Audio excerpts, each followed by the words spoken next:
옛날 옛적 조선 팔도에서도 가장 외진 산골 마을에 허씨 가문의 마지막 핏줄인 민서라는 처녀가 살고 있었습니다. 가문은 한때 양반의 명예를 자랑했으나 이제는 몰락하여 찬바람만 드나드는 낡은 초가집 한 채가 전부였지요. 사람들은 그녀를 시집갈 나이도 한참 넘긴 노처녀라 부르며 그녀의 처지를 안타까워하기보다 조롱의 대상으로 삼곤 했습니다. 그날 밤도 유난히 추웠습니다. 민서는 방 안의 유일한 빛인 작은 등잔불 아래서 낡아 사가버린 저고리 고름을 꿰매고 있었습니다. 기름 아끼느라 등불 심지를 낮춘 탓에 바늘귀에 실을 꿰는 손이 자꾸만 헛돌았습니다. 방 안에는 퀴퀴한 곰팡내와 마당에서 덜 마른 땔감을 태우는 매캐한 연기 냄새가 뒤섞여 스며들었습니다. 마을 사람들은 민서를 어수룩하다고 심지어 모자라다고 여겼습니다. 그녀는 너무 정직했고 불쌍한 것을 보면 자신의 것을 내어주지 않고는 못 베기는 성미였습니다. 굶주린 개에게 마지막 남은 밥을 주고 낯선 나그네에게 자신의 이불을 덮어주는 그녀의 과도한 친절은 각박한 시대를 사는 사람들에게는 그저 어리석은 짓으로 보일 뿐이었습니다. 며칠 뒤 민서는 겨우 모은 마른 약재 꾸러미를 들고 장터로 향했습니다. 이것은 돌아가신 아버님께 배운 의술로 산과 들을 헤매며 얻은 것이었습니다. 그녀는 이 약재를 팔아 겨울을 날 약간의 쌀이라도 구하려 했습니다. 흙먼지 날리는 시골 장터는 오랜만에 활기로 떠들썩했지만 민서의 어깨는 움츠러들어 있었습니다. 그때 비단옷을 차려입은 최판관, 댁부인과 그 하인들이 요란하게 길을 비키라 소리치며 나타났습니다. 최판관은 이 고을의 실세로 그의 부인은 아나무인이었습니다. 그녀는 일부러 민서의 앞을 가로막고 섰습니다. 그녀의 눈에는 노골적인 경멸이 담겨 있었습니다. 부인은 코를 막으며 혀를 찼습니다. 이게 어디서 냄새가 난다 했더니 몰락한 양반집 애군이 묻었구나. 어미야, 저것 좀 보아라. 지난번에 저것이 다친 개새끼에게 귀한 약초를 발라주는 것을 보았다지 뭐냐. 그러니 집안이 망해도 싸지. 하인들이 킥킥대며 웃었고 장터 사람들은 애써 외면했습니다. 민서는 얼굴이 하얗게 질렸지만 아무 대꾸도 하지 못했습니다. 그것이 그녀가 배운 예법이었고 또한 그녀의 성정이었습니다. 그저 고개를 깊이 숙인 채 흙바닥에 떨어진 자신의 그림자만을 바라보았습니다.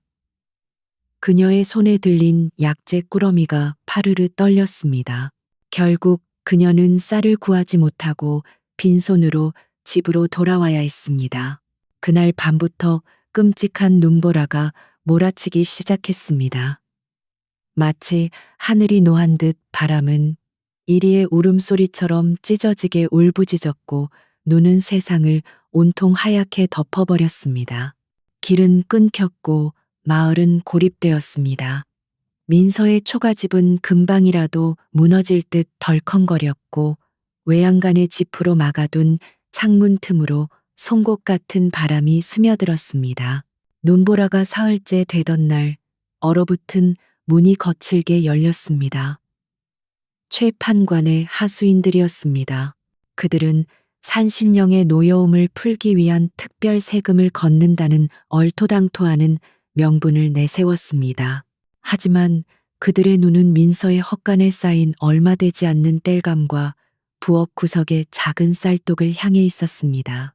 사실 최판관은 오래전부터 몰락한 허씨 가문에 그 땅을 노리고 있었습니다. 그는 민서가 이 혹독한 겨울을 넘기지 못하고 얼어 죽거나 스스로 마을을 떠나게 만들 심산이었습니다. 하수인들은 민서의 애원을 무시한 채 마지막 남은 땔감 한 줌, 쌀 한 톨까지 모조리 빼앗아 갔습니다. 쿵하고 닫히는 문소리는 사형 선고처럼 들렸습니다. 방 안은 순식간에 냉골이 되었습니다. 민서는 얇은 이불을 뒤집었었지만 뼛속까지 파고드는 한기를 막을 수는 없었습니다. 배고픔과 추위, 그리고 지독한 외로움, 그녀는 낡은 목조 기둥에 기대어 조용히 눈을 감았습니다. 이대로 죽는 것일까? 그녀의 뺨을 타고 뜨거운 눈물 한 줄기가 흘러내려 그대로 얼어붙는 것만 같았습니다. 시간이 얼마나 흘렀을까? 민서의 의식은 차가운 방바닥처럼 희미해져 가고 있었습니다. 죽음이란 것이 이토록 시리고 외로운 것이구나 하고 체념할 무렵이었습니다. 바로 그때 찢어지는 바람 소리 사이로 아주 미약한 소리가 들려왔습니다. 툭, 툭. 그것은 문을 두드리는 소리라기보다는 무언가가 문에 부딪히는 소리에 가까웠습니다. 민서는 환청이라 생각했습니다. 이 눈보라 속에 누가 이 누추한 곳을 찾아온단 말인가. 타다닥, 툭. 다시 한번 이번에는 더 절박한 소리가 들렸습니다. 그것은 얼어붙은 손톱으로 얇은 문종이를 긁는 소리였습니다. 민서는 마지막 남은 기력을 짜내어 몸을 일으켰습니다. 뼈마디가 시린 소리를 내며 비명을 질렀습니다. 그녀가 벽을 짚고 겨우 문으로 다가가 덜덜 떨리는 손으로 문고리를 잡았을 때 문이 왈칵 열리며 눈더미와 함께 검은 형체가 방 안으로 쓰러져 들어왔습니다. 그것은 사람이었습니다.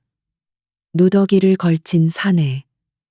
아니, 그저 남루하다는 말로는 다 할 수 없는 행색의 사내였습니다. 겉옷은 찢겨나갔고 눈과 얼음이 머리카락과 수염에 엉겨붙어 있었습니다. 그는 미동도 하지 않았습니다. 민서가 놀라 얼어붙은 손으로 그의 코 밑에 손을 가져다 대었습니다. 아주 희미하게 끊어질 듯한 숨결이 느껴졌습니다.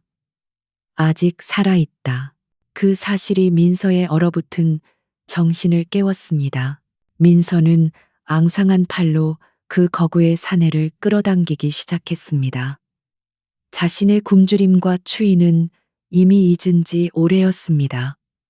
그녀는 온 힘을 다해 그를 아랫목으로 끌어다 눕혔습니다. 하지만 방 안은 밖과 다를 바 없이 냉골이었습니다. 불이 필요했다. 땔감은 모조리 빼앗겼습니다. 민서의 눈이 절박하게 방 안을 훑었습니다. 그리고 그녀의 시선이 부엌으로 통하는 작은 쪽 창문에 멈췄습니다.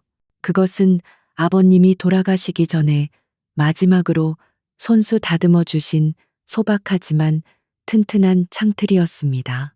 민서는 더 이상 망설이지 않았습니다. 덜덜 떨리는 손으로 창틀을 부수기 시작했습니다. 꽝꽝. 낡은 나무가 부서지는 소리가 적막한 방을 울렸습니다. 그녀는 부서진 나무 조각을 아궁이에 밀어넣고 부싯돌을 쳐서 겨우 불씨를 살려냈습니다. 타닥 타닥 작은 불꽃이 살아나며 젖은 나무를 태우는 매캐한 연기와 함께 미약한 온기를 뿜어내기 시작했습니다. 그것은 참으로 귀한 온기였습니다. 사내는 끔찍한 열에 시달리고 있었습니다. 입술은 바싹 말라 갈라졌고 끙끙 앓는 신음소리가 쉴 새 없이 새어나왔습니다.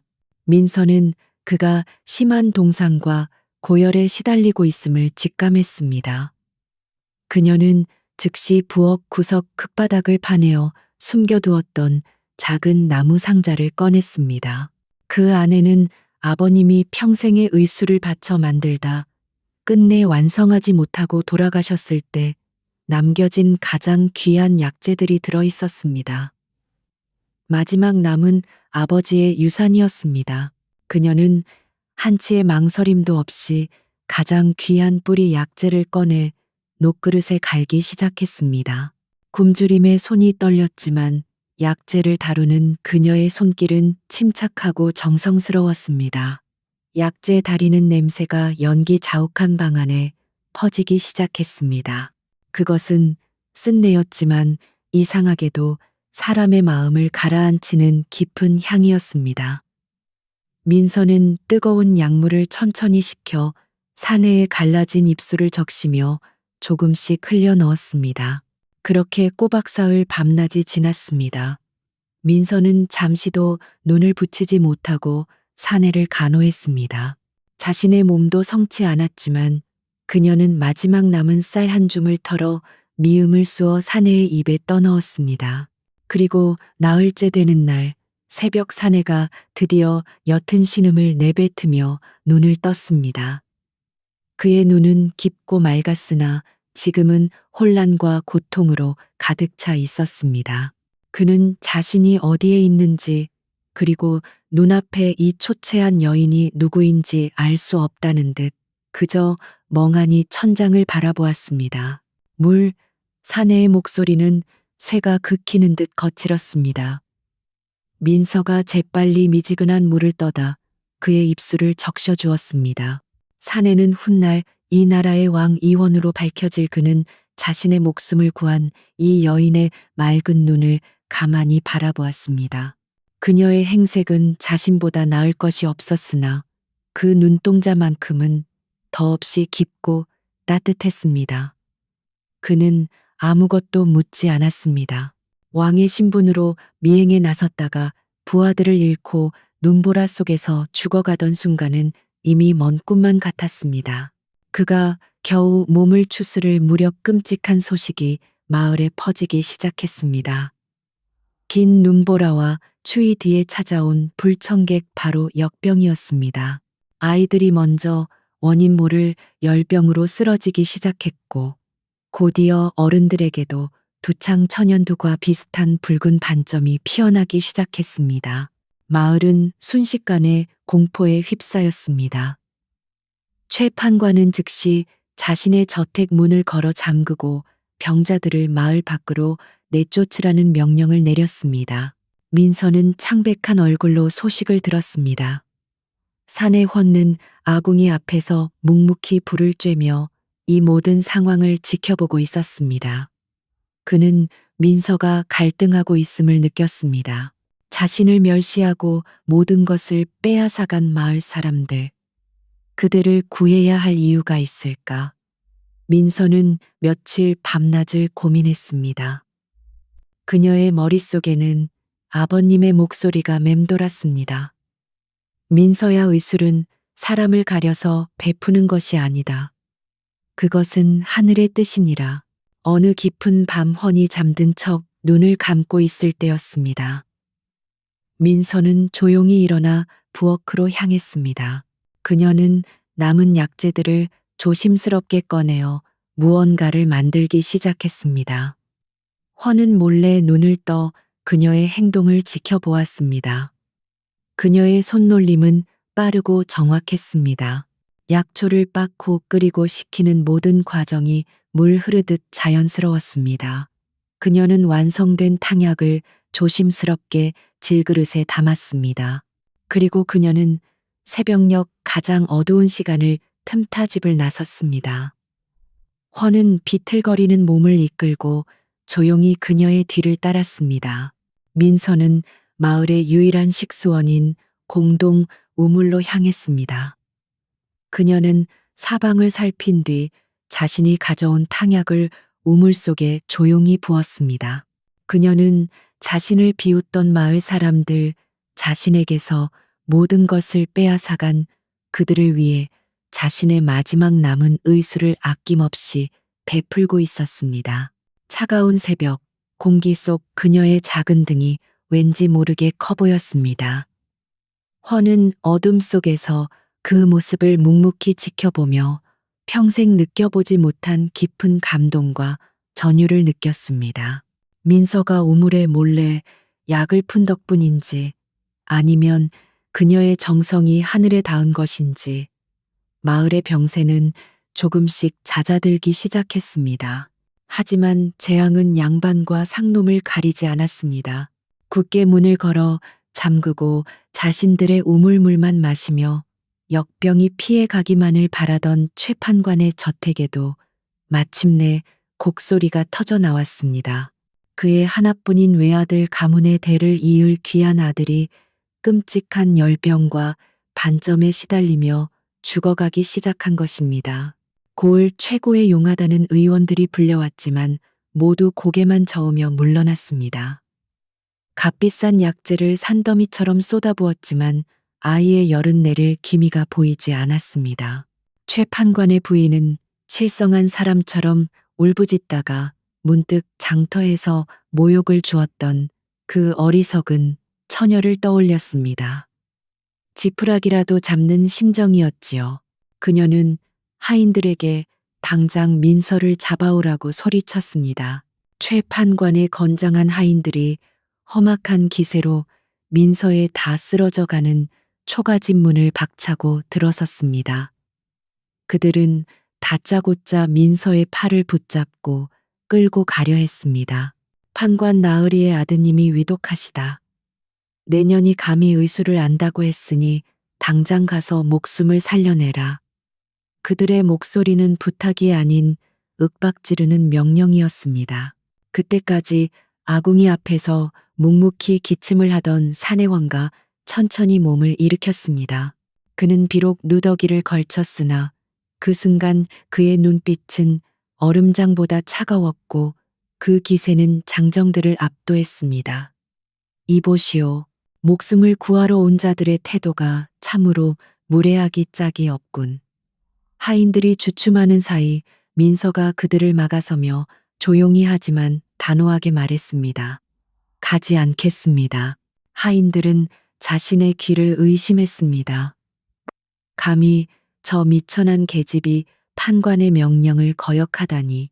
그들이 다시 행패를 부리려 할 때 밖에서 최 판관의 다급한 목소리가 들렸습니다. 그는 아들의 병세가 더 악화되자 참지 못하고 직접 이 누추한 곳까지 달려온 것입니다. 그는 민서를 보자마자 멱살이라도 잡을 듯 소리쳤습니다. 내 인연 당장 내 아들을 살려내지 못할까? 내년이 원하는 것이 돈이더냐 곡식이더냐. 민서는 조금도 물러서지 않았습니다.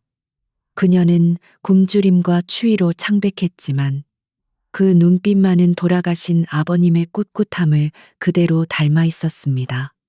나으리, 목숨은 돈으로 구걸하는 것이 아니며 의술은 명령으로 베푸는 것이 아닙니다. 그녀의 목소리는 작았지만 방 안의 모든 소리를 잠재웠습니다. 곁에 선 산에 헛는 그런 그녀를 보며 옅은 미소를 지었습니다. 그는 지금 옥좌에서나 볼 수 있는 진정한 위험을 목도하고 있었습니다. 민서는 문 밖에 추위에 떨고 있는 마을 사람들을 바라보며 말을 이었습니다. 제게는 나으리의 아드님 한 사람의 목숨보다 굶주림과 추위에 떨고 있는 저 모든 백성의 목숨이 더 중합니다. 나으리께서 저들에게서 빼앗아간 곡식과 땔감을 돌려주십시오. 나으리의 곡간을 열어 저 굶주린 아이들에게 먼저 죽 한 그릇이라도 먹이십시오. 그것이 순리입니다. 최 판관은 치욕으로 얼굴이 불그락푸르락했지만 아들의 꺼져가는 숨소리가 귓가에 맴돌았습니다. 그는 이를 갈며 소리쳤습니다. 좋다. 내년의 뜻대로 해주마. 하지만 내 아들을 살려내지 못하면 내년의 목숨도 없을 줄 알아라. 그는 결국 하인들에게 자신의 집 곳간을 열고 마을 사람들에게 죽을 나눠주라고 명했습니다. 그날 저녁 최 판관의 저택 마당에서는 수십 년 만에 처음으로 구휼의 연기가 피어올랐습니다. 굶주린 백성들이 조심스럽게 다가와 뜨거운 죽 한 그릇을 받아들고 감격의 눈물을 흘렸습니다. 민서는 그 모습을 끝까지 지켜본 후에야 비로소 무거운 약 상자를 들고 판관의 저택으로 발걸음을 옮겼습니다.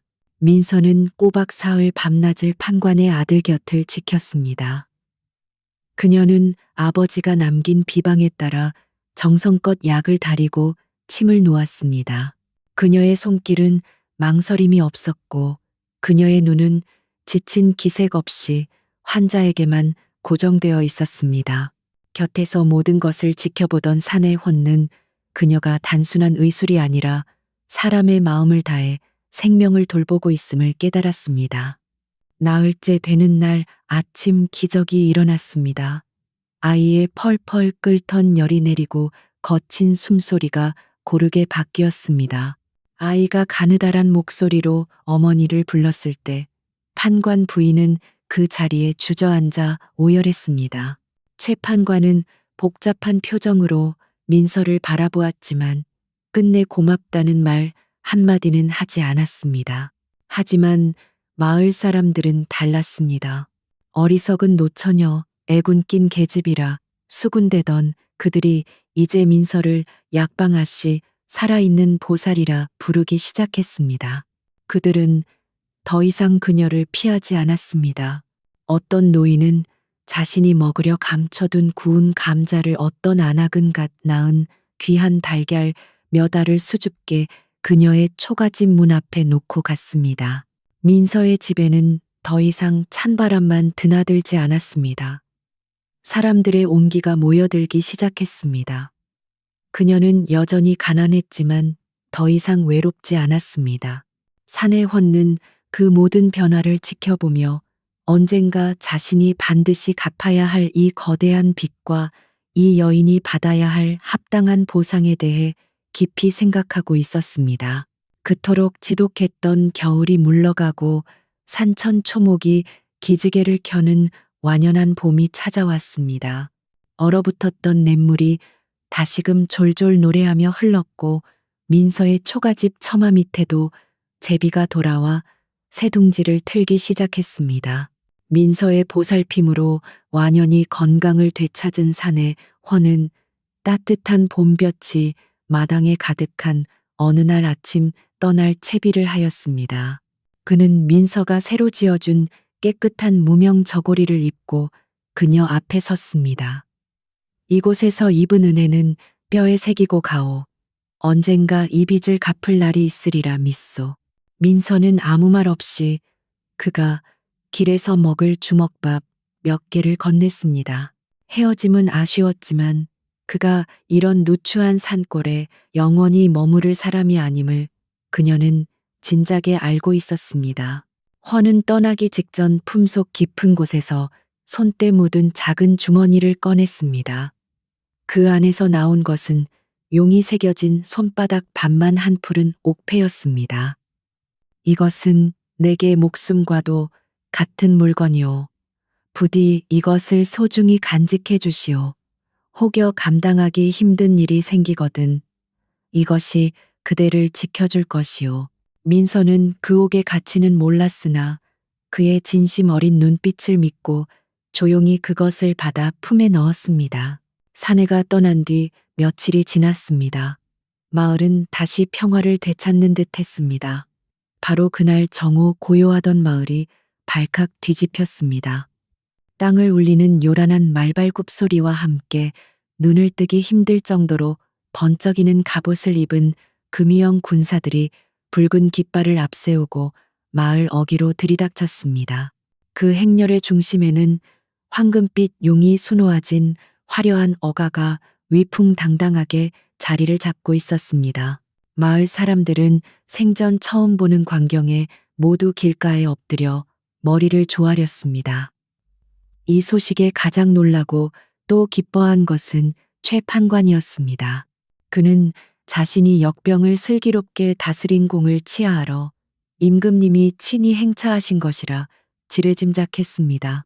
그는 급히 가장 화려한 비단 도포를 꺼내 입고 땀을 뻘뻘 흘리며 어가 앞으로 달려나와 땅에 엎드렸습니다.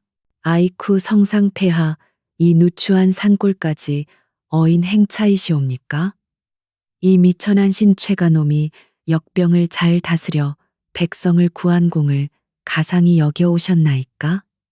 최 판관이 아첨하는 목소리로 떠들어대기 시작했습니다.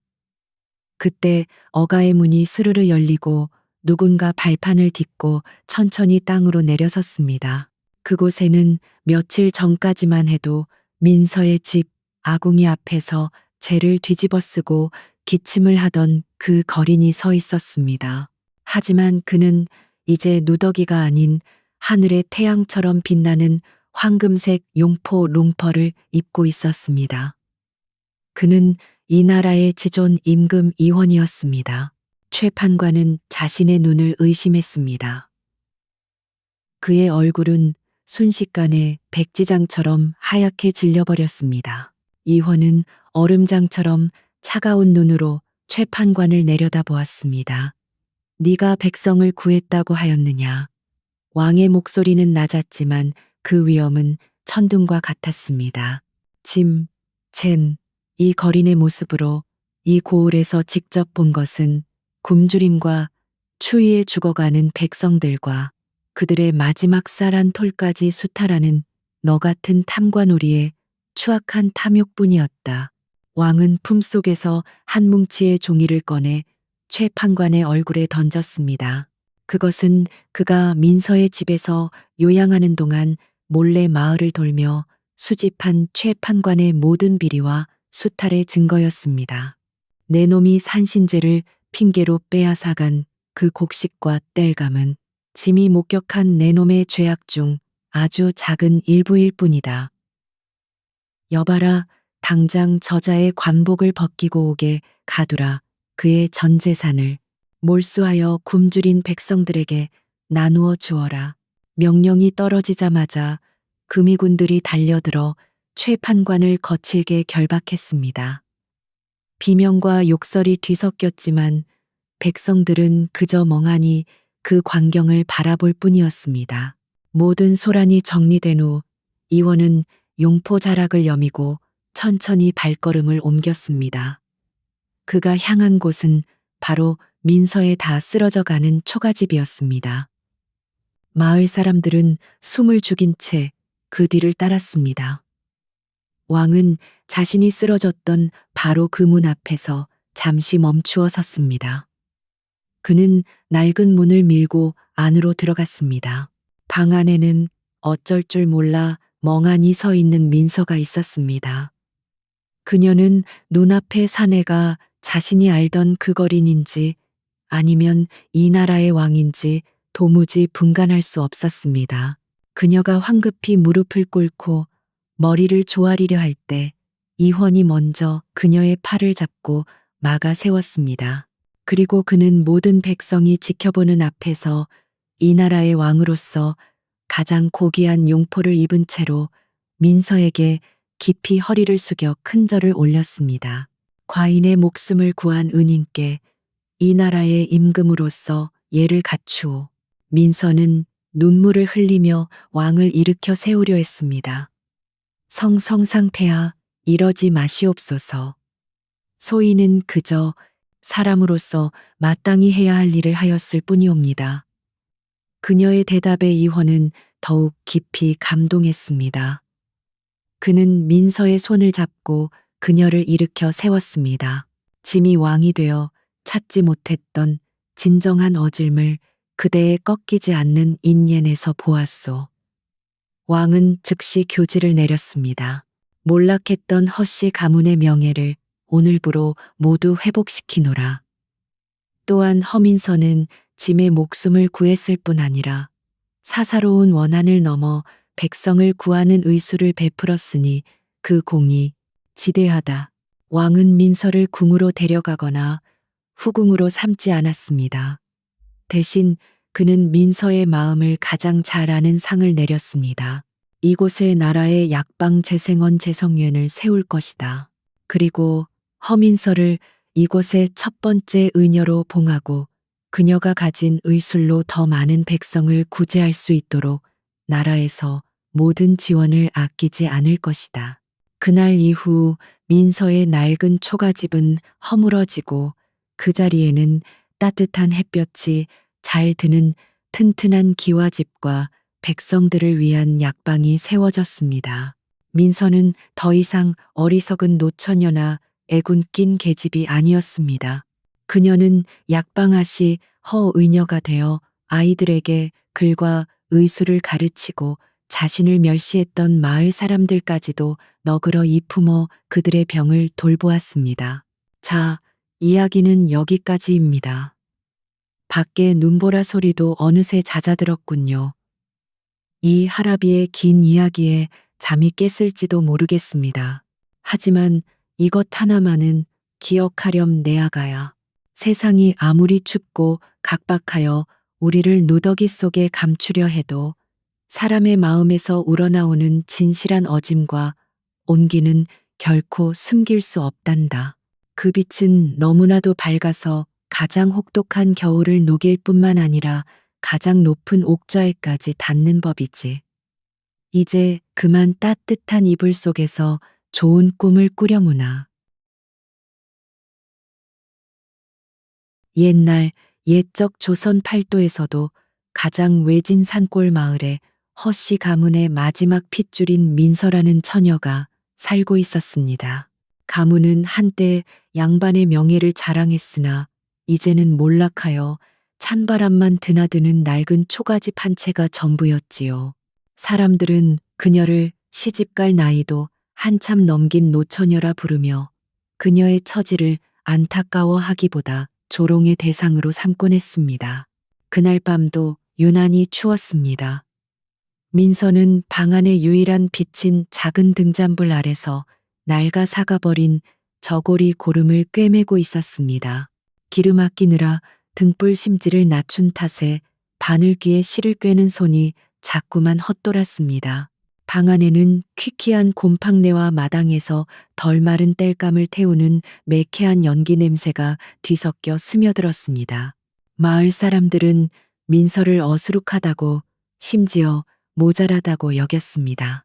그녀는 너무 정직했고 불쌍한 것을 보면 자신의 것을 내어주지 않고는 못 베기는 성미였습니다.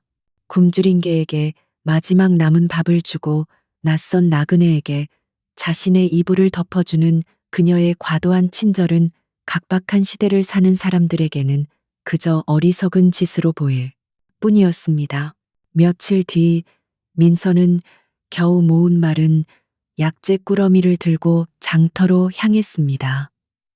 이것은 돌아가신 아버님께 배운 의술로 산과 들을 헤매며 얻은 것이었습니다. 그녀는 이 약재를 팔아 겨울을 날 약간의 쌀이라도 구하려 했습니다. 흙먼지 날리는 시골 장터는 오랜만에 활기로 떠들썩했지만 민서의 어깨는 움츠러들어 있었습니다.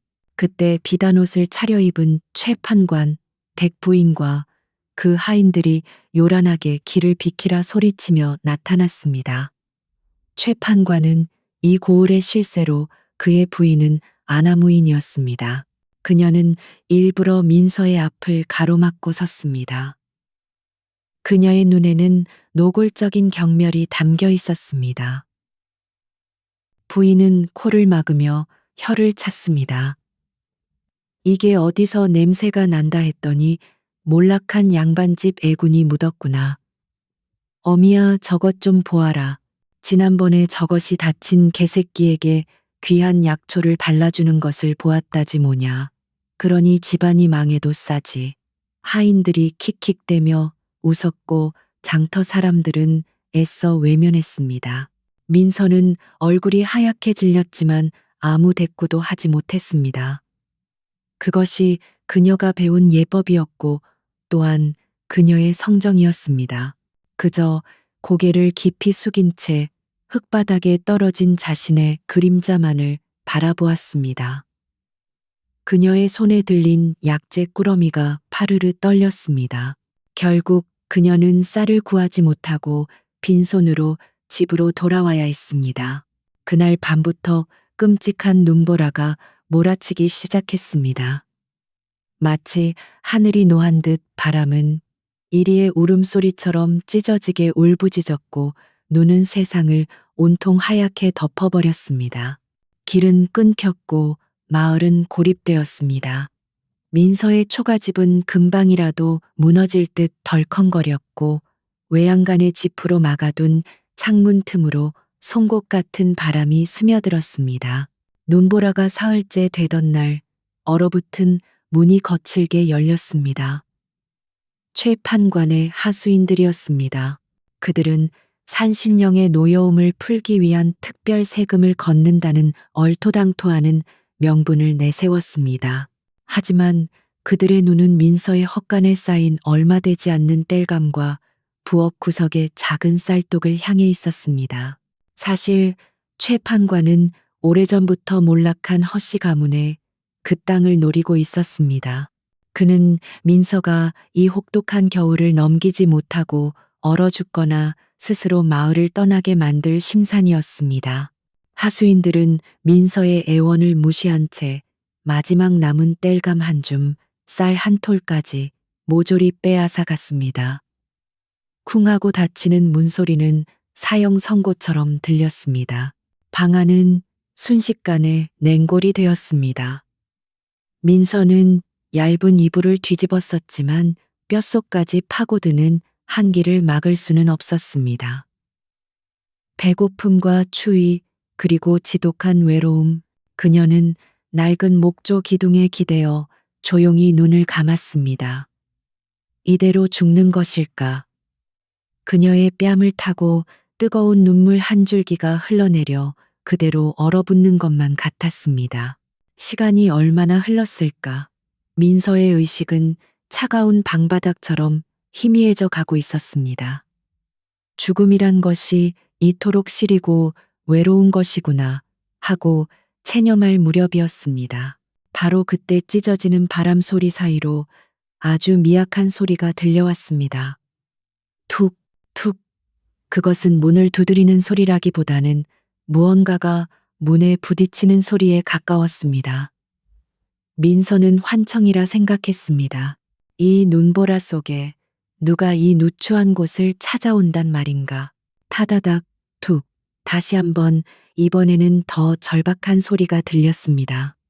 그것은 얼어붙은 손톱으로 얇은 문종이를 긁는 소리였습니다. 민서는 마지막 남은 기력을 짜내어 몸을 일으켰습니다.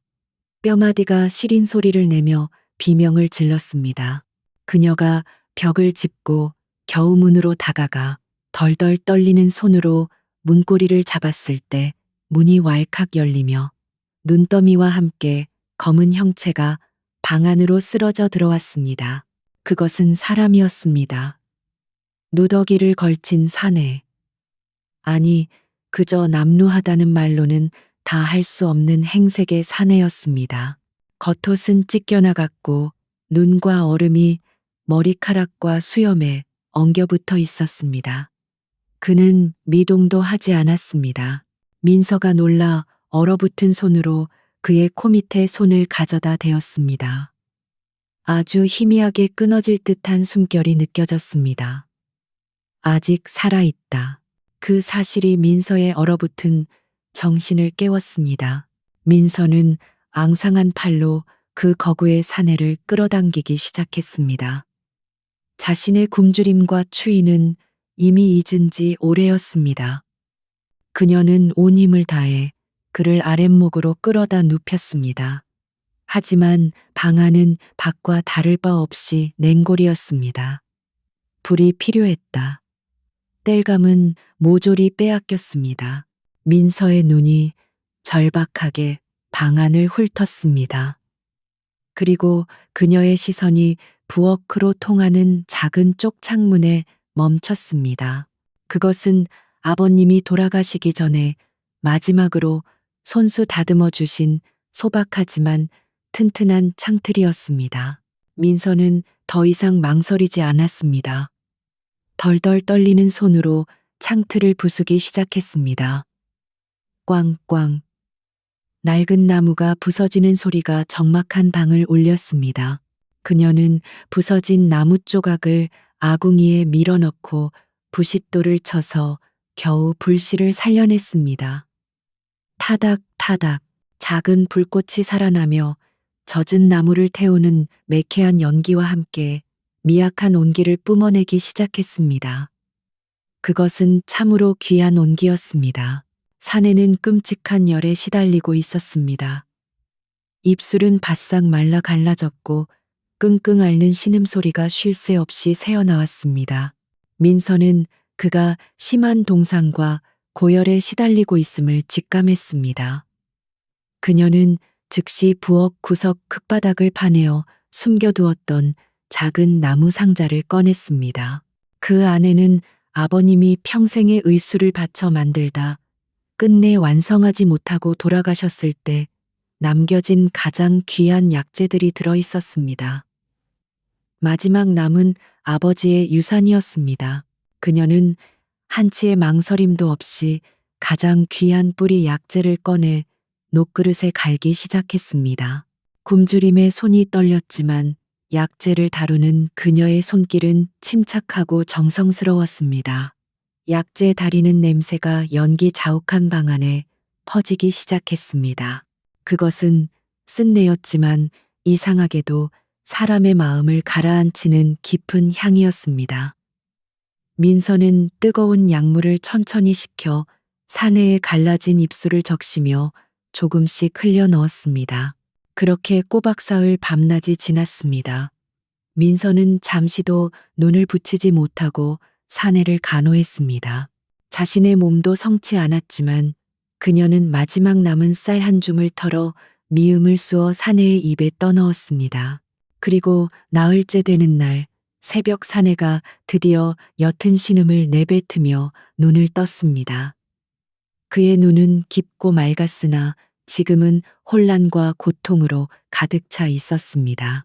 그는 자신이 어디에 있는지 그리고 눈앞에 이 초췌한 여인이 누구인지 알 수 없다는 듯 그저 멍하니 천장을 바라보았습니다.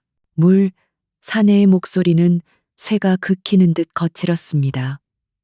민서가 재빨리 미지근한 물을 떠다 그의 입술을 적셔 주었습니다.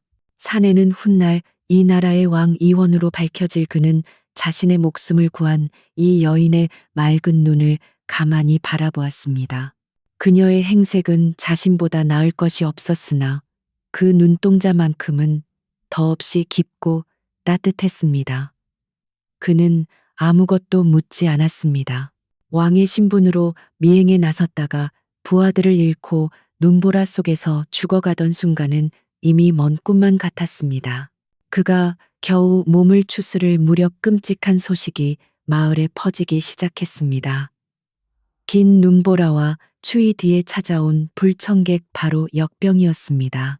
아이들이 먼저 원인 모를 열병으로 쓰러지기 시작했고 곧이어 어른들에게도 두창 천연두과 비슷한 붉은 반점이 피어나기 시작했습니다. 마을은 순식간에 공포에 휩싸였습니다. 최 판관은 즉시 자신의 저택 문을 걸어 잠그고 병자들을 마을 밖으로 내쫓으라는 명령을 내렸습니다. 민서는 창백한 얼굴로 소식을 들었습니다. 사내 훤는 아궁이 앞에서 묵묵히 불을 쬐며 이 모든 상황을 지켜보고 있었습니다. 그는 민서가 갈등하고 있음을 느꼈습니다. 자신을 멸시하고 모든 것을 빼앗아간 마을 사람들. 그들을 구해야 할 이유가 있을까? 민서는 며칠 밤낮을 고민했습니다. 그녀의 머릿속에는 아버님의 목소리가 맴돌았습니다. 민서야, 의술은 사람을 가려서 베푸는 것이 아니다. 그것은 하늘의 뜻이니라. 어느 깊은 밤 훤히 잠든 척 눈을 감고 있을 때였습니다. 민서는 조용히 일어나 부엌으로 향했습니다. 그녀는 남은 약재들을 조심스럽게 꺼내어 무언가를 만들기 시작했습니다. 훤은 몰래 눈을 떠 그녀의 행동을 지켜보았습니다. 그녀의 손놀림은 빠르고 정확했습니다. 약초를 빻고 끓이고 식히는 모든 과정이 물 흐르듯 자연스러웠습니다. 그녀는 완성된 탕약을 조심스럽게 질그릇에 담았습니다. 그리고 그녀는 새벽녘 가장 어두운 시간을 틈타 집을 나섰습니다. 훤은 비틀거리는 몸을 이끌고 조용히 그녀의 뒤를 따랐습니다. 민서는 마을의 유일한 식수원인 공동 우물로 향했습니다. 그녀는 사방을 살핀 뒤 자신이 가져온 탕약을 우물 속에 조용히 부었습니다. 그녀는 자신을 비웃던 마을 사람들, 자신에게서 모든 것을 빼앗아간 그들을 위해 자신의 마지막 남은 의술을 아낌없이 베풀고 있었습니다. 차가운 새벽, 공기 속 그녀의 작은 등이 왠지 모르게 커 보였습니다. 허는 어둠 속에서 그 모습을 묵묵히 지켜보며 평생 느껴보지 못한 깊은 감동과 전율을 느꼈습니다. 민서가 우물에 몰래 약을 푼 덕분인지 아니면 그녀의 정성이 하늘에 닿은 것인지 마을의 병세는 조금씩 잦아들기 시작했습니다. 하지만 재앙은 양반과 상놈을 가리지 않았습니다. 굳게 문을 걸어 잠그고 자신들의 우물물만 마시며 역병이 피해가기만을 바라던 최판관의 저택에도 마침내 곡소리가 터져 나왔습니다. 그의 하나뿐인 외아들 가문의 대를 이을 귀한 아들이 끔찍한 열병과 반점에 시달리며 죽어가기 시작한 것입니다. 고을 최고의 용하다는 의원들이 불려왔지만 모두 고개만 저으며 물러났습니다. 값비싼 약재를 산더미처럼 쏟아부었지만 아이의 열은 내릴 기미가 보이지 않았습니다. 최 판관의 부인은 실성한 사람처럼 울부짖다가 문득 장터에서 모욕을 주었던 그 어리석은 처녀를 떠올렸습니다. 지푸라기라도 잡는 심정이었지요. 그녀는 하인들에게 당장 민서를 잡아오라고 소리쳤습니다. 최 판관의 건장한 하인들이 험악한 기세로 민서에 다 쓰러져가는 초가집 문을 박차고 들어섰습니다. 그들은 다짜고짜 민서의 팔을 붙잡고 끌고 가려 했습니다. 판관 나으리의 아드님이 위독하시다. 내년이 감히 의수를 안다고 했으니 당장 가서 목숨을 살려내라. 그들의 목소리는 부탁이 아닌 윽박지르는 명령이었습니다. 그때까지 아궁이 앞에서 묵묵히 기침을 하던 사내왕가 천천히 몸을 일으켰습니다. 그는 비록 누더기를 걸쳤으나 그 순간 그의 눈빛은 얼음장보다 차가웠고 그 기세는 장정들을 압도했습니다. 이보시오. 목숨을 구하러 온 자들의 태도가 참으로 무례하기 짝이 없군. 하인들이 주춤하는 사이 민서가 그들을 막아서며 조용히 하지만 단호하게 말했습니다. 가지 않겠습니다. 하인들은 자신의 귀를 의심했습니다. 감히 저 미천한 계집이 판관의 명령을 거역하다니. 그들이 다시 행패를 부리려 할 때 밖에서 최 판관의 다급한 목소리가 들렸습니다. 그는 아들의 병세가 더 악화되자 참지 못하고 직접 이 누추한 곳까지 달려온 것입니다. 그는 민서를 보자마자 멱살이라도 잡을 듯 소리쳤습니다. 내 인연 당장 내 아들을 살려내지 못할까? 내년이 원하는 것이 돈이더냐 곡식이더냐. 민서는 조금도 물러서지 않았습니다. 그녀는 굶주림과 추위로 창백했지만 그 눈빛만은 돌아가신 아버님의 꿋꿋함을 그대로 닮아 있었습니다. 나으리, 목숨은 돈으로 구걸하는 것이 아니며 의술은 명령으로 베푸는 것이 아닙니다. 그녀의 목소리는 작았지만 방 안의 모든 소리를 잠재웠습니다. 곁에 선 사내 헛는 그런 그녀를 보며 옅은 미소를 지었습니다. 그는 지금 옥좌에서나 볼 수 있는 진정한 위험을 목도하고 있었습니다. 민서는 문 밖에 추위에 떨고 있는 마을 사람들을 바라보며 말을 이었습니다. 제게는 나으리의 아드님 한 사람의 목숨보다 굶주림과 추위에 떨고 있는 저 모든 백성의 목숨이 더 중합니다. 나으리께서 저들에게서 빼앗아간 곡식과 땔감을 돌려주십시오. 나으리의 곡간을 열어 저 굶주린 아이들에게 먼저 죽 한 그릇이라도 먹이십시오. 그것이 순리입니다. 최 판관은 치욕으로 얼굴이 불그락푸르락했지만 아들의 꺼져가는 숨소리가 귓가에 맴돌았습니다. 그는 이를 갈며 소리쳤습니다. 좋다. 내년의 뜻대로 해주마. 하지만 내 아들을 살려내지 못하면 내년의 목숨도 없을 줄 알아라.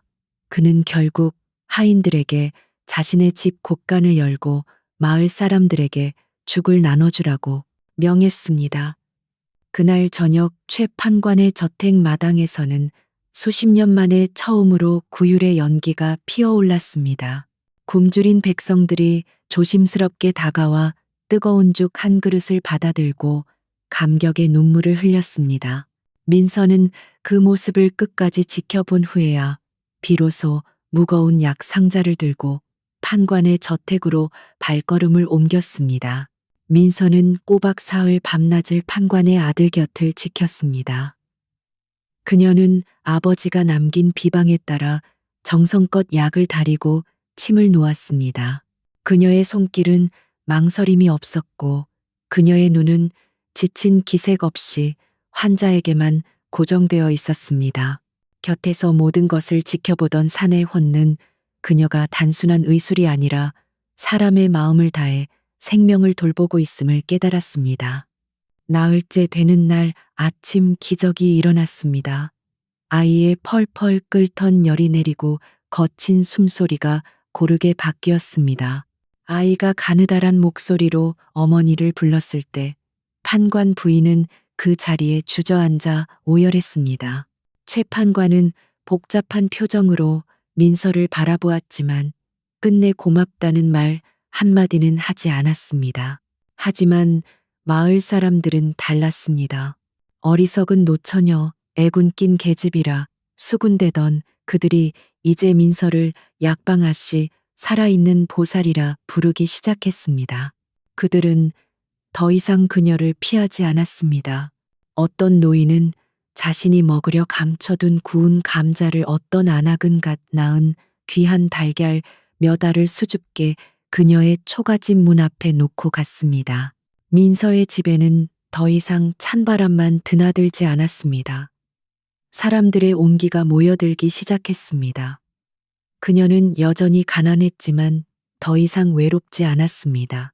산의 헌는 그 모든 변화를 지켜보며 언젠가 자신이 반드시 갚아야 할 이 거대한 빚과 이 여인이 받아야 할 합당한 보상에 대해 깊이 생각하고 있었습니다.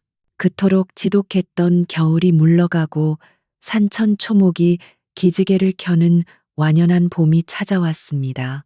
얼어붙었던 냇물이 다시금 졸졸 노래하며 흘렀고 민서의 초가집 처마 밑에도 제비가 돌아와 새둥지를 틀기 시작했습니다.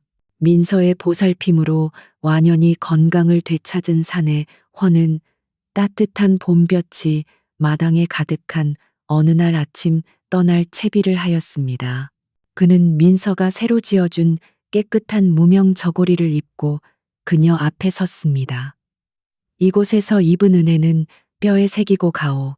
언젠가 이 빚을 갚을 날이 있으리라 믿소. 민서는 아무 말 없이 그가 길에서 먹을 주먹밥 몇 개를 건넸습니다. 헤어짐은 아쉬웠지만 그가 이런 누추한 산골에 영원히 머무를 사람이 아님을 그녀는 진작에 알고 있었습니다. 헌은 떠나기 직전 품속 깊은 곳에서 손때 묻은 작은 주머니를 꺼냈습니다. 그 안에서 나온 것은 용이 새겨진 손바닥 반만 한 푸른 옥패였습니다. 이것은 내게 목숨과도 같은 물건이오.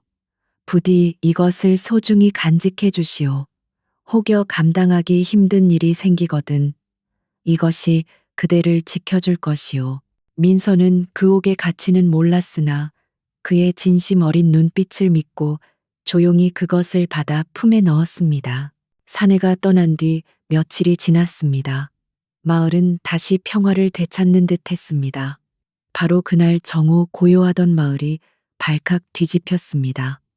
땅을 울리는 요란한 말발굽 소리와 함께 눈을 뜨기 힘들 정도로 번쩍이는 갑옷을 입은 금이형 군사들이 붉은 깃발을 앞세우고 마을 어귀로 들이닥쳤습니다. 그 행렬의 중심에는 황금빛 용이 수놓아진 화려한 어가가 위풍당당하게 자리를 잡고 있었습니다. 마을 사람들은 생전 처음 보는 광경에 모두 길가에 엎드려 머리를 조아렸습니다.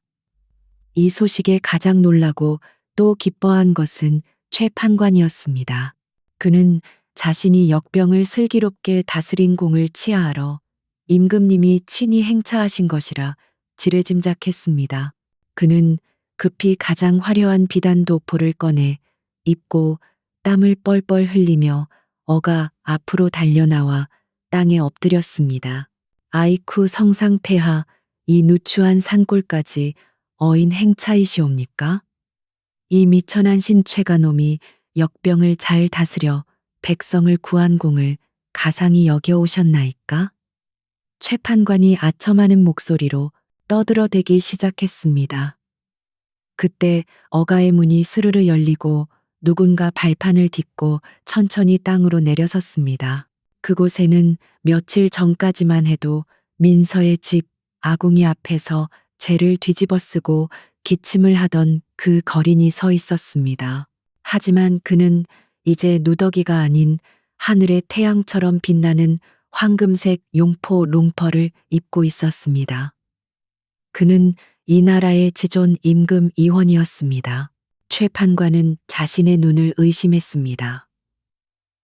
그의 얼굴은 순식간에 백지장처럼 하얗게 질려버렸습니다. 이원은 얼음장처럼 차가운 눈으로 최판관을 내려다보았습니다. 네가 백성을 구했다고 하였느냐? 왕의 목소리는 낮았지만 그 위엄은 천둥과 같았습니다. 이 거린의 모습으로 이 고을에서 직접 본 것은 굶주림과 추위에 죽어가는 백성들과 그들의 마지막 쌀한 톨까지 수탈하는 너 같은 탐관오리의 추악한 탐욕뿐이었다. 왕은 품속에서 한 뭉치의 종이를 꺼내 최판관의 얼굴에 던졌습니다. 그것은 그가 민서의 집에서 요양하는 동안 몰래 마을을 돌며 수집한 최판관의 모든 비리와 수탈의 증거였습니다. 내 놈이 산신제를 핑계로 빼앗아간 그 곡식과 땔감은 짐이 목격한 내 놈의 죄악 중 아주 작은 일부일 뿐이다. 여봐라, 당장 저자의 관복을 벗기고 오게 가두라. 그의 전 재산을 몰수하여 굶주린 백성들에게 나누어 주어라. 명령이 떨어지자마자 금이군들이 달려들어 최판관을 거칠게 결박했습니다. 비명과 욕설이 뒤섞였지만 백성들은 그저 멍하니 그 광경을 바라볼 뿐이었습니다. 모든 소란이 정리된 후 이원은 용포 자락을 여미고 천천히 발걸음을 옮겼습니다. 그가 향한 곳은 바로 민서에 다 쓰러져가는 초가집이었습니다. 마을 사람들은 숨을 죽인 채 그 뒤를 따랐습니다. 왕은 자신이 쓰러졌던 바로 그 문 앞에서 잠시 멈추어 섰습니다. 그는 낡은 문을 밀고 안으로 들어갔습니다. 방 안에는 어쩔 줄 몰라 멍하니 서 있는 민서가 있었습니다. 그녀는 눈앞의 사내가 자신이 알던 그 거린인지 아니면 이 나라의 왕인지 도무지 분간할 수 없었습니다. 그녀가 황급히 무릎을 꿇고 머리를 조아리려 할 때 이원이 먼저 그녀의 팔을 잡고 막아 세웠습니다. 그리고 그는 모든 백성이 지켜보는 앞에서 이 나라의 왕으로서 가장 고귀한 용포를 입은 채로 민서에게 깊이 허리를 숙여 큰 절을 올렸습니다. 과인의 목숨을 구한 은인께 이 나라의 임금으로서 예를 갖추오. 민서는 눈물을 흘리며 왕을 일으켜 세우려 했습니다. 성상폐하, 이러지 마시옵소서. 소인은 그저 사람으로서 마땅히 해야 할 일을 하였을 뿐이옵니다. 그녀의 대답에 이원은 더욱 깊이 감동했습니다. 그는 민서의 손을 잡고 그녀를 일으켜 세웠습니다. 짐이 왕이 되어 찾지 못했던 진정한 어질을 그대의 꺾이지 않는 인연에서 보았소. 왕은 즉시 교지를 내렸습니다. 몰락했던 허씨 가문의 명예를 오늘부로 모두 회복시키노라. 또한 허민서는 짐의 목숨을 구했을 뿐 아니라 사사로운 원한을 넘어 백성을 구하는 의수를 베풀었으니 그 공이 지대하다. 왕은 민서를 궁으로 데려가거나 후궁으로 삼지 않았습니다. 대신 그는 민서의 마음을 가장 잘 아는 상을 내렸습니다. 이곳에 나라의 약방 재생원 재성院을 세울 것이다. 그리고 허민서를 이곳의 첫 번째 의녀로 봉하고 그녀가 가진 의술로 더 많은 백성을 구제할 수 있도록 나라에서 모든 지원을 아끼지 않을 것이다. 그날 이후 민서의 낡은 초가집은 허물어지고 그 자리에는 따뜻한 햇볕이 잘 드는 튼튼한 기와집과 백성들을 위한 약방이 세워졌습니다. 민서는 더 이상 어리석은 노처녀나 애군 낀 계집이 아니었습니다. 그녀는 약방아시 허의녀가 되어 아이들에게 글과 의술을 가르치고 자신을 멸시했던 마을 사람들까지도 너그러 이품어 그들의 병을 돌보았습니다. 자, 이야기는 여기까지입니다. 밖에 눈보라 소리도 어느새 잦아들었군요. 이 하라비의 긴 이야기에 잠이 깼을지도 모르겠습니다. 하지만 이것 하나만은 기억하렴 내 아가야.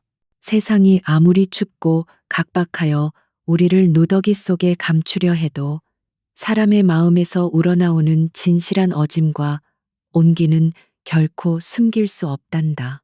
그 빛은 너무나도 밝아서 가장 혹독한 겨울을 옛날 옛적 조선 팔도에서도 가장 외진 산골 마을에 허씨 가문의 마지막 핏줄인 민서라는 처녀가 살고 있었습니다. 가문은 한때 양반의 명예를 자랑했으나 이제는 몰락하여 찬바람만 드나드는 낡은 초가집 한 채가 전부였지요. 사람들은 그녀를 시집갈 나이도 한참 넘긴 노처녀라 부르며 그녀의 처지를 안타까워하기보다 조롱의 대상으로 삼곤 했습니다. 그날 밤도 유난히 추웠습니다. 민서는 방 안의 유일한 빛인 작은 등잔불 아래서 낡아 사가버린 저고리 고름을 꿰매고 있었습니다. 기름 아끼느라 등불 심지를 낮춘 탓에 바늘귀에 실을 꿰는 손이 자꾸만 헛돌았습니다. 방 안에는 퀴퀴한 곰팡내와 마당에서 덜 마른 땔감을 태우는 매캐한 연기 냄새가 뒤섞여 스며들었습니다. 마을 사람들은 민서를 어수룩하다고 심지어 모자라다고 여겼습니다. 그녀는 너무 정직했고 불쌍한 것을 보면 자신의 것을 내어주지 않고는 못 베기는 성미였습니다. 굶주린 개에게 마지막 남은 밥을 주고 낯선 나그네에게 자신의 이불을 덮어주는 그녀의 과도한 친절은 각박한 시대를 사는 사람들에게는 그저 어리석은 짓으로 보일 뿐이었습니다. 며칠 뒤 민서는 겨우 모은 마른 약재 꾸러미를 들고 장터로 향했습니다. 이것은 돌아가신 아버님께 배운 의술로 산과 들을 헤매며 얻은 것이었습니다. 그녀는 이 약재를 팔아 겨울을 날 약간의 쌀이라도 구하려 했습니다. 흙먼지 날리는 시골 장터는 오랜만에 활기로 떠들썩했지만 민서의 어깨는 움츠러들어 있었습니다. 그때 비단 옷을 차려입은 최판관, 댁부인과 그 하인들이 요란하게 길을 비키라 소리치며 나타났습니다. 최판관은 이 고을의 실세로 그의 부인은 아나무인이었습니다. 그녀는 일부러 민서의 앞을 가로막고 섰습니다. 그녀의 눈에는 노골적인 경멸이 담겨 있었습니다. 부인은 코를 막으며 혀를 찼습니다. 이게 어디서 냄새가 난다 했더니 몰락한 양반집 애군이 묻었구나. 어미야 저것 좀 보아라. 지난번에 저것이 다친 개새끼에게 귀한 약초를 발라주는 것을 보았다지 뭐냐. 그러니 집안이 망해도 싸지. 하인들이 킥킥대며 웃었고 장터 사람들은 애써 외면했습니다. 민서는 얼굴이 하얗게 질렸지만 아무 대꾸도 하지 못했습니다. 그것이 그녀가 배운 예법이었고 또한 그녀의 성정이었습니다. 그저 고개를 깊이 숙인 채 흙바닥에 떨어진 자신의 그림자만을 바라보았습니다. 그녀의 손에 들린 약재 꾸러미가 파르르 떨렸습니다. 결국 그녀는 쌀을 구하지 못하고 빈손으로 집으로 돌아와야 했습니다. 그날 밤부터 끔찍한 눈보라가 몰아치기 시작했습니다. 마치 하늘이 노한 듯 바람은 이리의 울음소리처럼 찢어지게 울부짖었고 눈은 세상을 온통 하얗게 덮어버렸습니다. 길은 끊겼고 마을은 고립되었습니다. 민서의 초가집은 금방이라도 무너질 듯 덜컹거렸고 외양간의 지프로 막아둔 창문 틈으로 송곳 같은 바람이 스며들었습니다. 눈보라가 사흘째 되던 날 얼어붙은 문이 거칠게 열렸습니다. 최 판관의 하수인들이었습니다. 그들은 산신령의 노여움을 풀기 위한 특별 세금을 걷는다는 얼토당토하는 명분을 내세웠습니다. 하지만 그들의 눈은 민서의 헛간에 쌓인 얼마 되지 않는 땔감과 부엌 구석의 작은 쌀독을 향해 있었습니다. 사실 최 판관은 오래전부터 몰락한 허씨 가문에 그 땅을 노리고 있었습니다. 그는 민서가 이 혹독한 겨울을 넘기지 못하고 얼어 죽거나 스스로 마을을 떠나게 만들 심산이었습니다. 하수인들은 민서의 애원을 무시한 채 마지막 남은 땔감 한 줌, 쌀 한 톨까지 모조리 빼앗아 갔습니다. 쿵하고 닫히는 문소리는 사형 선고처럼 들렸습니다. 방 안은 순식간에 냉골이 되었습니다. 민서는 얇은 이불을 뒤집었었지만 뼛속까지 파고드는 한기를 막을 수는 없었습니다. 배고픔과 추위 그리고 지독한 외로움, 그녀는 낡은 목조 기둥에 기대어 조용히 눈을 감았습니다. 이대로 죽는 것일까? 그녀의 뺨을 타고 뜨거운 눈물 한 줄기가 흘러내려 그대로 얼어붙는 것만 같았습니다. 시간이 얼마나 흘렀을까?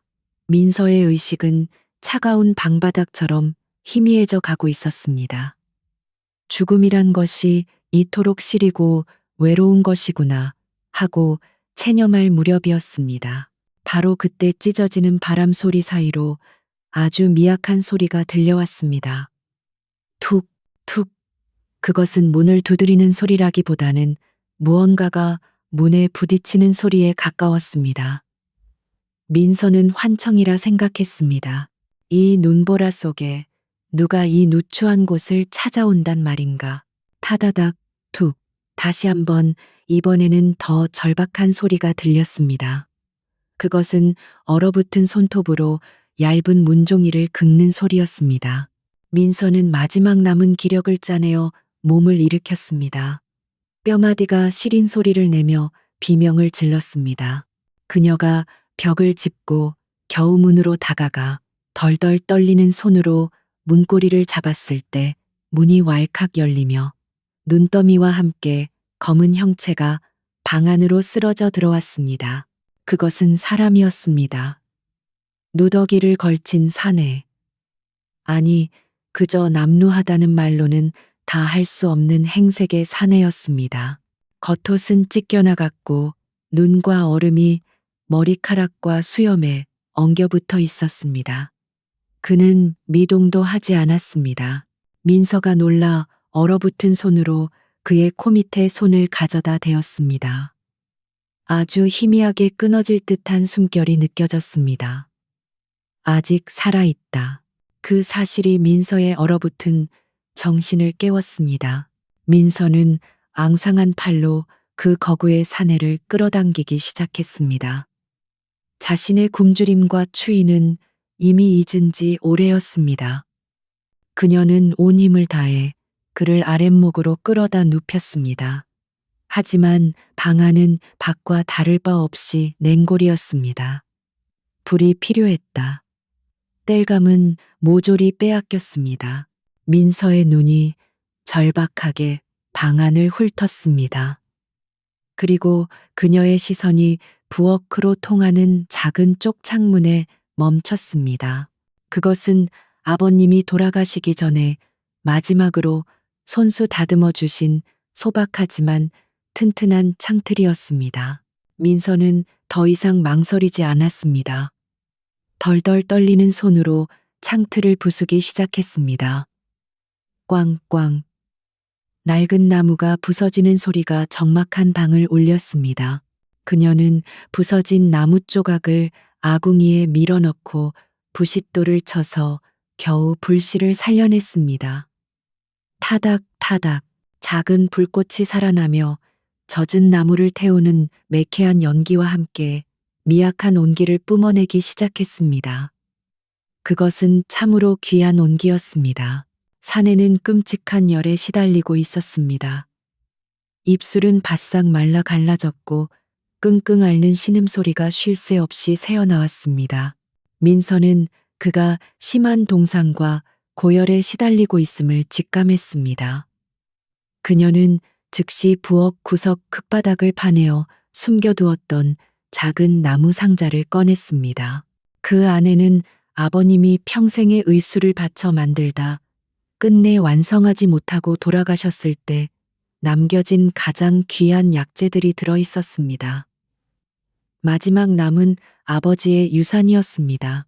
그녀는 한치의 망설임도 없이 가장 귀한 뿌리 약재를 꺼내 녹그릇에 갈기 시작했습니다. 굶주림에 손이 떨렸지만 약재를 다루는 그녀의 손길은 침착하고 정성스러웠습니다. 약재 다리는 냄새가 연기 자욱한 방 안에 퍼지기 시작했습니다. 그것은 쓴내였지만 이상하게도 사람의 마음을 가라앉히는 깊은 향이었습니다.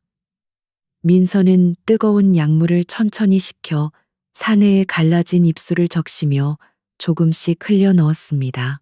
그렇게 꼬박 사흘 밤낮이 지났습니다. 민서는 잠시도 눈을 붙이지 못하고 사내를 간호했습니다. 자신의 몸도 성치 않았지만 그녀는 마지막 남은 쌀 한 줌을 털어 미음을 쏘어 사내의 입에 떠넣었습니다. 그리고 나흘째 되는 날 새벽 사내가 드디어 옅은 신음을 내뱉으며 눈을 떴습니다.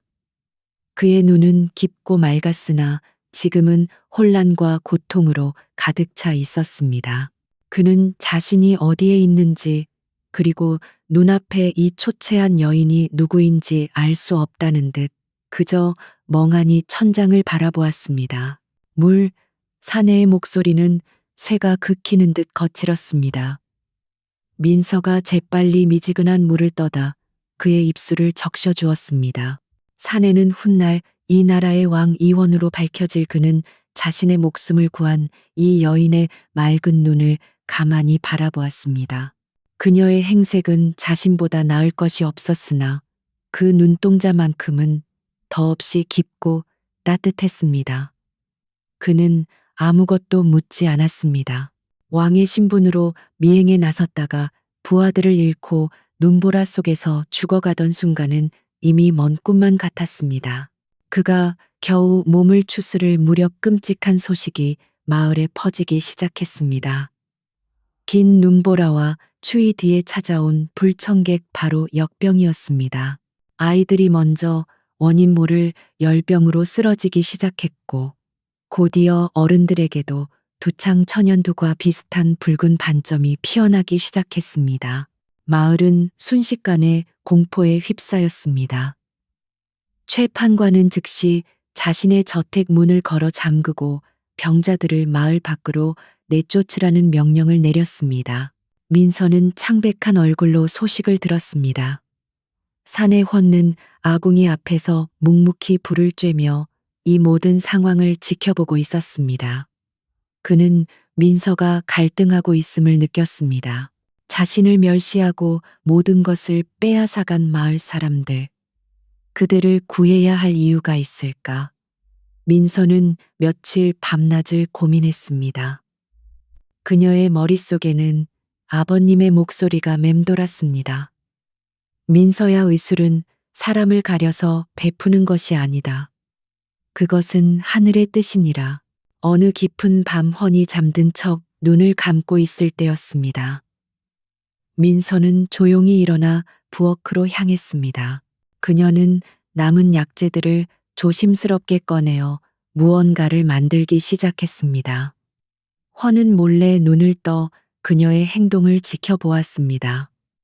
그녀의 손놀림은 빠르고 정확했습니다.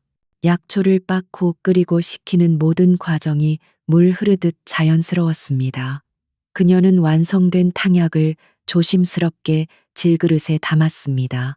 그리고 그녀는 새벽녘 가장 어두운 시간을 틈타 집을 나섰습니다.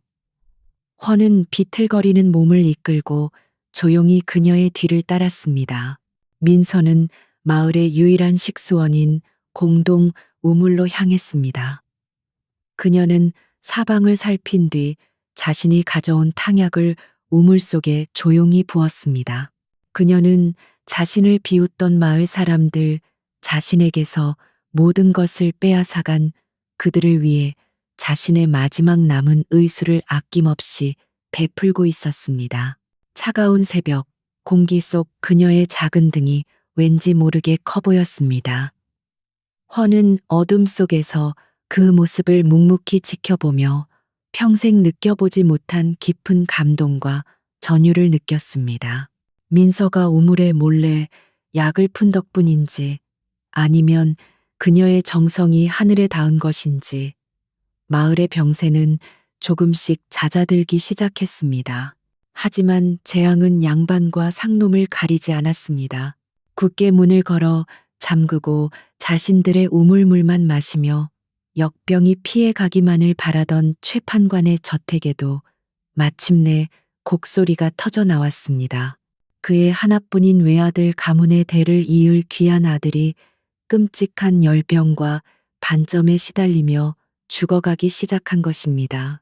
고을 최고의 용하다는 의원들이 불려왔지만 모두 고개만 저으며 물러났습니다. 값비싼 약재를 산더미처럼 쏟아부었지만 아이의 열은 내릴 기미가 보이지 않았습니다.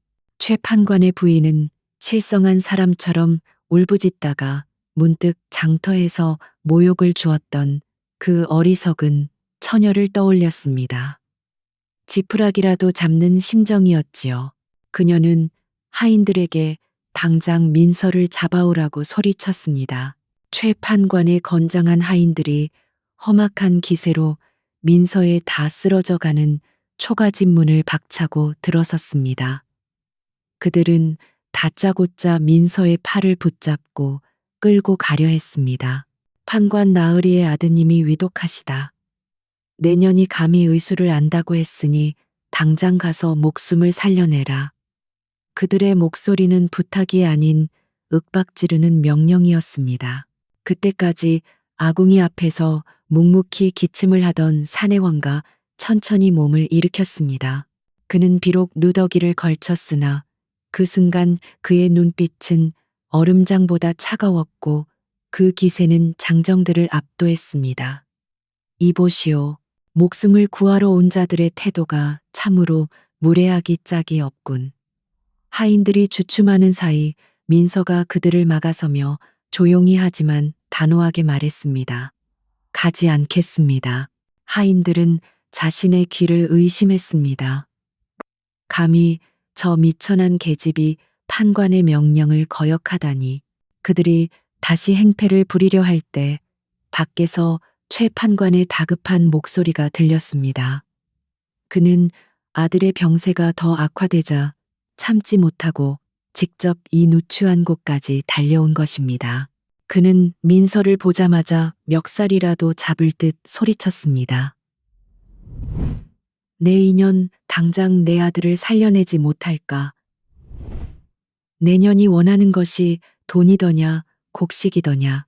민서는 조금도 물러서지 않았습니다. 그녀는 굶주림과 추위로 창백했지만 그 눈빛만은 돌아가신 아버님의 꿋꿋함을 그대로 닮아 있었습니다. 나으리, 목숨은 돈으로 구걸하는 것이 아니며 의술은 명령으로 베푸는 것이 아닙니다. 그녀의 목소리는 작았지만 방 안의 모든 소리를 잠재웠습니다. 곁에 선 사내 헌는 그런 그녀를 보며 옅은 미소를 지었습니다. 그는 지금 옥좌에서나 볼 수 있는 진정한 위험을 목도하고 있었습니다. 민서는 문 밖에 추위에 떨고 있는 마을 사람들을 바라보며 말을 이었습니다. 제게는 나으리의 아드님 한 사람의 목숨보다 굶주림과 추위에 떨고 있는 저 모든 백성의 목숨이 더 중합니다. 나으리께서 저들에게서 빼앗아간 곡식과 땔감을 돌려주십시오. 나으리의 곳간을 열어 저 굶주린 아이들에게 먼저 죽 한 그릇이라도 먹이십시오. 그것이 순리입니다. 최 판관은 치욕으로 얼굴이 불그락푸르락했지만 아들의 꺼져가는 숨소리가 귓가에 맴돌았습니다. 그는 이를 갈며 소리쳤습니다. 좋다. 내년의 뜻대로 해주마. 하지만 내 아들을 살려내지 못하면 내년의 목숨도 없을 줄 알아라. 그는 결국 하인들에게 자신의 집 곳간을 열고 마을 사람들에게 죽을 나눠주라고 명했습니다. 그날 저녁 최 판관의 저택 마당에서는 수십 년 만에 처음으로 구휼의 연기가 피어올랐습니다. 굶주린 백성들이 조심스럽게 다가와 뜨거운 죽 한 그릇을 받아들고 감격의 눈물을 흘렸습니다. 민서는 그 모습을 끝까지 지켜본 후에야 비로소 무거운 약 상자를 들고 판관의 저택으로 발걸음을 옮겼습니다. 민서는 꼬박 사흘 밤낮을 판관의 아들 곁을 지켰습니다. 그녀는 아버지가 남긴 비방에 따라 정성껏 약을 다리고 침을 놓았습니다. 그녀의 손길은 망설임이 없었고 그녀의 눈은 지친 기색 없이 환자에게만 고정되어 있었습니다. 곁에서 모든 것을 지켜보던 사내 혼는 그녀가 단순한 의술이 아니라 사람의 마음을 다해 생명을 돌보고 있음을 깨달았습니다. 나흘째 되는 날 아침 기적이 일어났습니다. 아이의 펄펄 끓던 열이 내리고 거친 숨소리가 고르게 바뀌었습니다. 아이가 가느다란 목소리로 어머니를 불렀을 때 판관 부인은 그 자리에 주저앉아 오열했습니다. 최 판관은 복잡한 표정으로 민서를 바라보았지만 끝내 고맙다는 말 한마디는 하지 않았습니다. 하지만 마을 사람들은 달랐습니다. 어리석은 노처녀, 애군 낀 계집이라 수군대던 그들이 이제 민서를 약방아씨 살아있는 보살이라 부르기 시작했습니다. 그들은 더 이상 그녀를 피하지 않았습니다. 어떤 노인은 자신이 먹으려 감춰둔 구운 감자를 어떤 안악은갓 낳은 귀한 달걀 몇 알을 수줍게 그녀의 초가집 문 앞에 놓고 갔습니다. 민서의 집에는 더 이상 찬바람만 드나들지 않았습니다. 사람들의 온기가 모여들기 시작했습니다. 그녀는 여전히 가난했지만 더 이상 외롭지 않았습니다. 산의 헌는 그 모든 변화를 지켜보며 언젠가 자신이 반드시 갚아야 할 이 거대한 빚과 이 여인이 받아야 할 합당한 보상에 대해 깊이 생각하고 있었습니다. 그토록 지독했던 겨울이 물러가고 산천 초목이 기지개를 켜는 완연한 봄이 찾아왔습니다. 얼어붙었던 냇물이 다시금 졸졸 노래하며 흘렀고 민서의 초가집 처마 밑에도 제비가 돌아와 새둥지를 틀기 시작했습니다. 민서의 보살핌으로 완연히 건강을 되찾은 산의 헌은 따뜻한 봄볕이 마당에 가득한 어느 날 아침 떠날 채비를 하였습니다. 그는 민서가 새로 지어준 깨끗한 무명 저고리를 입고 그녀 앞에 섰습니다. 이곳에서 입은 은혜는 뼈에 새기고 가오. 언젠가 이 빚을 갚을 날이 있으리라 믿소. 민서는 아무 말 없이 그가 길에서 먹을 주먹밥 몇 개를 건넸습니다. 헤어짐은 아쉬웠지만 그가 이런 누추한 산골에 영원히 머무를 사람이 아님을 그녀는 진작에 알고 있었습니다.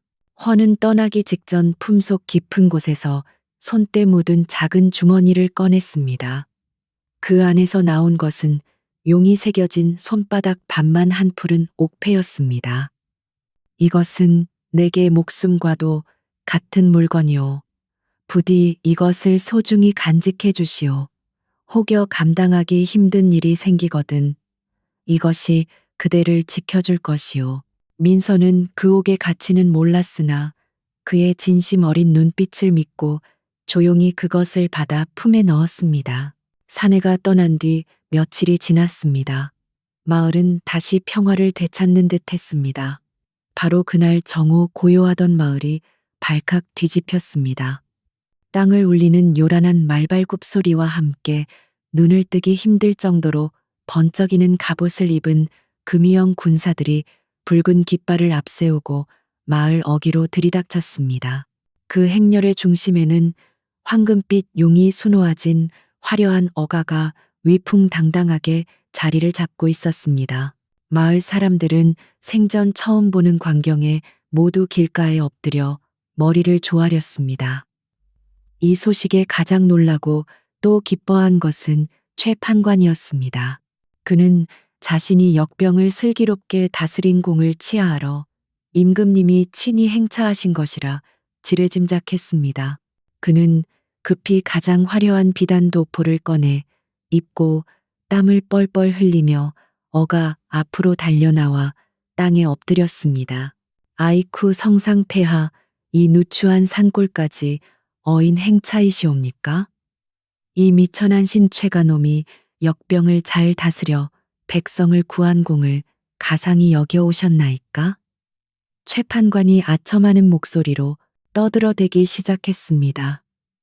그때 어가의 문이 스르르 열리고 누군가 발판을 딛고 천천히 땅으로 내려섰습니다. 그곳에는 며칠 전까지만 해도 민서의 집 아궁이 앞에서 재를 뒤집어쓰고 기침을 하던 그 거린이 서 있었습니다. 하지만 그는 이제 누더기가 아닌 하늘의 태양처럼 빛나는 황금색 용포 롱퍼를 입고 있었습니다. 그는 이 나라의 지존 임금 이원이었습니다. 최 판관은 자신의 눈을 의심했습니다. 그의 얼굴은 순식간에 백지장처럼 하얗게 질려버렸습니다. 이원은 얼음장처럼 차가운 눈으로 최 판관을 내려다보았습니다. 네가 백성을 구했다고 하였느냐? 왕의 목소리는 낮았지만 그 위엄은 천둥과 같았습니다. 이 거린의 모습으로 이 고을에서 직접 본 것은 굶주림과 추위에 죽어가는 백성들과 그들의 마지막 쌀한 톨까지 수탈하는 너 같은 탐관오리의 추악한 탐욕뿐이었다. 왕은 품속에서 한 뭉치의 종이를 꺼내 최 판관의 얼굴에 던졌습니다. 그것은 그가 민서의 집에서 요양하는 동안 몰래 마을을 돌며 수집한 최 판관의 모든 비리와 수탈의 증거였습니다. 내 놈이 산신제를 핑계로 빼앗아간 그 곡식과 땔감은 짐이 목격한 내 놈의 죄악 중 아주 작은 일부일 뿐이다. 여봐라, 당장 저자의 관복을 벗기고 오게 가두라. 그의 전 재산을 몰수하여 굶주린 백성들에게 나누어 주어라. 명령이 떨어지자마자 금이군들이 달려들어 최 판관을 거칠게 결박했습니다. 비명과 욕설이 뒤섞였지만 백성들은 그저 멍하니 그 광경을 바라볼 뿐이었습니다. 모든 소란이 정리된 후 이원은 용포 자락을 여미고 천천히 발걸음을 옮겼습니다. 그가 향한 곳은 바로 민서에 다 쓰러져가는 초가집이었습니다. 마을 사람들은 숨을 죽인 채 그 뒤를 따랐습니다. 왕은 자신이 쓰러졌던 바로 그 문 앞에서 잠시 멈추어 섰습니다. 그는 낡은 문을 밀고 안으로 들어갔습니다.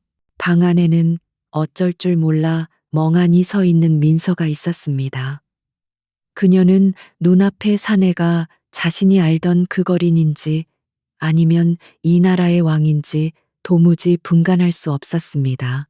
그녀가 황급히 무릎을 꿇고 머리를 조아리려 할 때 이헌이 먼저 그녀의 팔을 잡고 막아 세웠습니다. 그리고 그는 모든 백성이 지켜보는 앞에서 이 나라의 왕으로서 가장 고귀한 용포를 입은 채로 민서에게 깊이 허리를 숙여 큰 절을 올렸습니다. 과인의 목숨을 구한 은인께 이 나라의 임금으로서 예를 갖추오. 민서는 눈물을 흘리며 왕을 일으켜 세우려 했습니다. 성상폐하, 이러지 마시옵소서. 소인은 그저 사람으로서 마땅히 해야 할 일을 하였을 뿐이옵니다. 그녀의 대답에 이헌은 더욱 깊이 감동했습니다. 그는 민서의 손을 잡고 그녀를 일으켜 세웠습니다. 짐이 왕이 되어 찾지 못했던 진정한 어질물 그대의 꺾이지 않는 인연에서 보았소. 왕은 즉시 교지를 내렸습니다. 몰락했던 허씨 가문의 명예를 오늘부로 모두 회복시키노라. 또한 허민서는 짐의 목숨을 구했을 뿐 아니라 사사로운 원한을 넘어 백성을 구하는 의술을 베풀었으니 그 공이 지대하다. 왕은 민서를 궁으로 데려가거나 후궁으로 삼지 않았습니다. 대신 그는 민서의 마음을 가장 잘 아는 상을 내렸습니다. 이곳에 나라의 약방 재생원 재성院을 세울 것이다. 그리고 허민서를 이곳의 첫 번째 의녀로 봉하고 그녀가 가진 의술로 더 많은 백성을 구제할 수 있도록 나라에서 모든 지원을 아끼지 않을 것이다.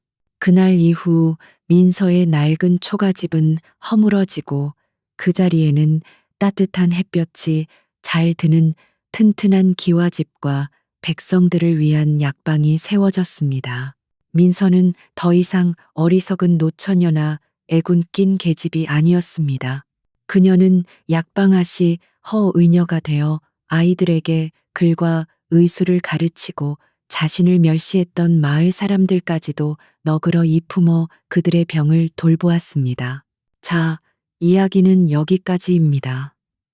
밖에 눈보라 소리도 어느새 잦아들었군요. 이 하라비의 긴 이야기에 잠이 깼을지도 모르겠습니다.